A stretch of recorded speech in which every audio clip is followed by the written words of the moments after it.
আমি যদি বলতে পারতাম তাহলে অনেক কথা বলতাম, বাট আমি তো কোনো রাজনীতি করি না, আমি খুব অল্প প্রাপ্তিতেই খুশি থাকি।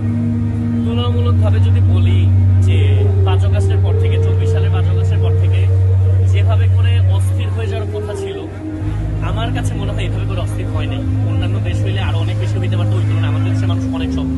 যেমন মুসলিমরা হচ্ছে হিন্দুদের মন্দির যে পাহারা দিছে, হ্যাঁ, এরকম নানান রকম স্টোরি হয়েছে। পজিটিভ অনেক কিছু আছে, নেগেটিভ অনেক কিছু আছে। ওই দিন শেষে তো ঘুরে ফিরে আমি, আপনি বা আমাদের সামনে যারা আমরা সবাই মিলে আমরাই হচ্ছে একটা প্লাস্টিকের বোতল ফেলে দেই, আরেকবার হচ্ছে গভর্নমেন্টকে গালি দিই, প্রধানমন্ত্রীকে গালি দিই, যেটা ময়লা করছে সরকারের দোষ।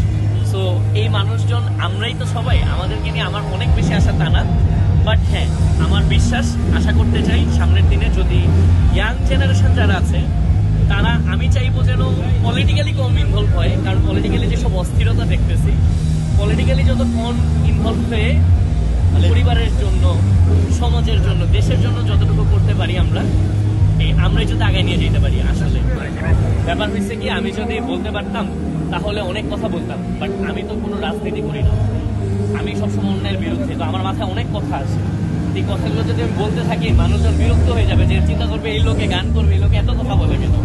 এই জন্য আমি কথাগুলোকে সংক্ষেপে এনে গানের ভাষায় নিয়ে আসি, তারপর হচ্ছে গানের মাধ্যমে দিই, এবং গানের মাধ্যমে যদি আমি প্রতিবাদটা করি তাহলে বেশি মানুষকে খুব ইজিলি কানেক্ট করা সম্ভব। দেশে দেশে সবার সাথে দ্য নিউজ।